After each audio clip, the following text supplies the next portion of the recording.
Happy New Year, everyone, and thanks so much for all the support in 2023.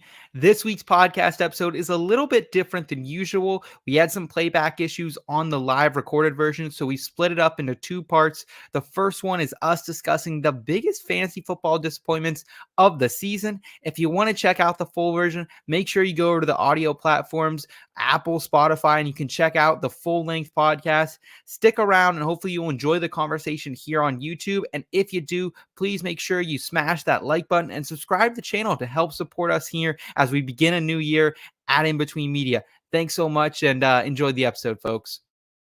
Cause I've been in tune, out of touch, coming off the bench, trying to shake the funk, checking stat line, see who's up, that over under hit too clutch. And I'm trying to avoid getting carried away with the jet sweep, sleeping on a trick play, predicting all of my moves like they seen every play. So I'm running it back, head down, get out of my way, and it's for the law with only one thing to do. I guess I'll say a prayer and put it all on the line for you, what they don't know, something they haven't seen. I find a gap off the screen and hit them right in between. Yeah, I got it, and I got it. Just one thing to say, yeah, what they don't know, something they haven't seen. I'm off that mean Joe Green, it got me fading between. Yeah, I got it, and I got it. The In Between Fantasy Football Podcast.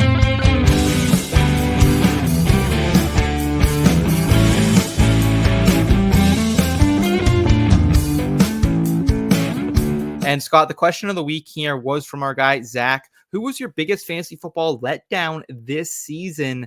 Man, I got a lot of names that come to mind. We talked about one, Tony Pollard. Pollard's a big one. I think Pollard's a huge one. I think Pat Mahomes is a huge one.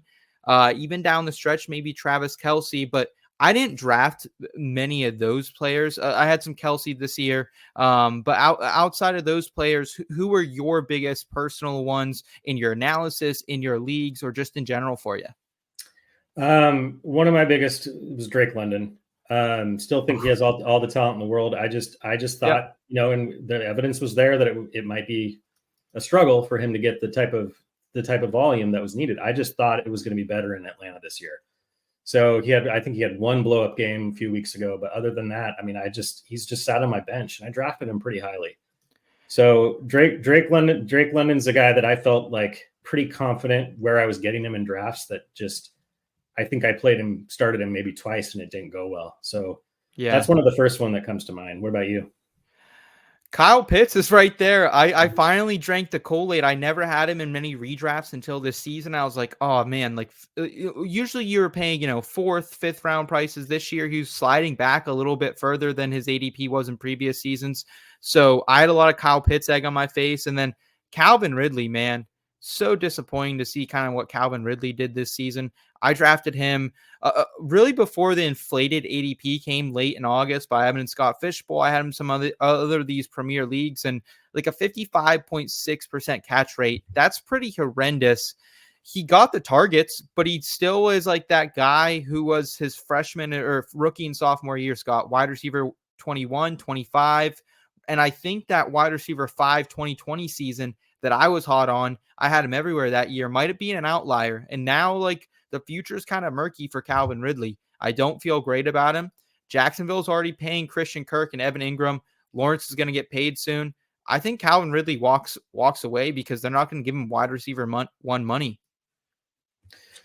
I mean, it's quite possible. I mean, we were all celebrating and popping our bottles of champagne after week 1 with Calvin Ridley, a big blow up game. But then, I mean, yeah, so inconsistent. Never knew when to start. Never knew when to start him. I sat him the week he scores twice. Of course, he's on my bench. Yeah. So yeah, definitely.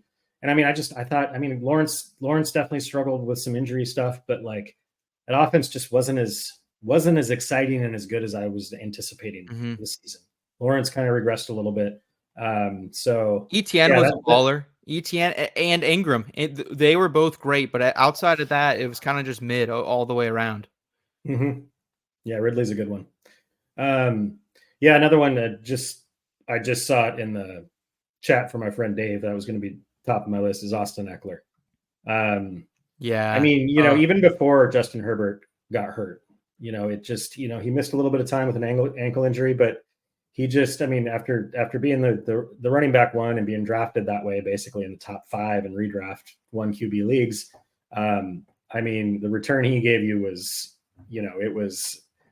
it was probably more detrimental to your team than, where you got Pitts or where you got London or where you got Ridley. Oh, it's because he costs so much. Even he's Tony Pollard, with Kelce, as far as what you were hoping for and what you were expecting. Yeah, 100%.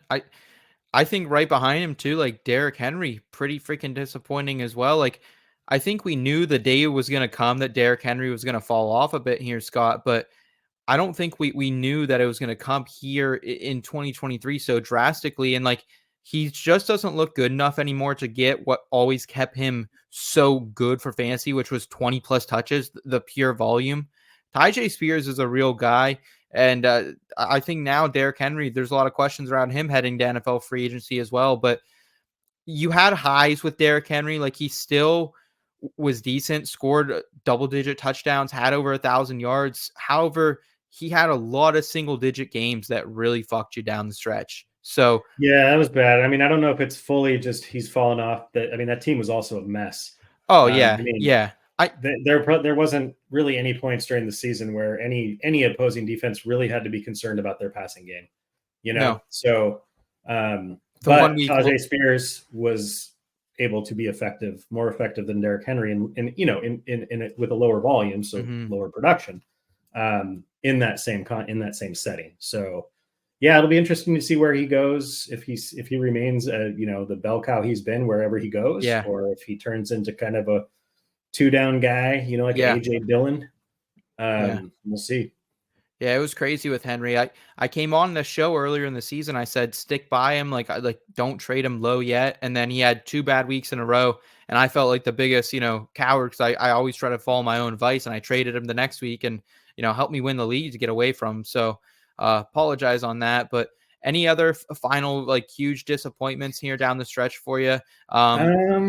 Stefon Diggs, Quentin Johnston, those were kind of the only other 2 guys that Quentin Johnston just had every opportunity in the world to do something. And I don't want to label him a bust, dude, but I mean, it's looking bad. I will say also Dameon Pierce. Yes. And I mean, I was pretty vocal about being low on Dameon Pierce coming into the season, but I wasn't anticipating a complete and utter disappearance for the most part. Agreed. So I mean, that one stung a bit because he wasn't that cheap, as far as where he was being drafted, depending on which league you were in. So he's another one. He was one though that you could kind of get away from pretty early in the season. You can kind of see the writing on the wall. Whereas some of these others, like an Austin Ekeler, you can't. I mean, eventually people in the last few weeks of the season started benching him, but you can't bench him. Yeah.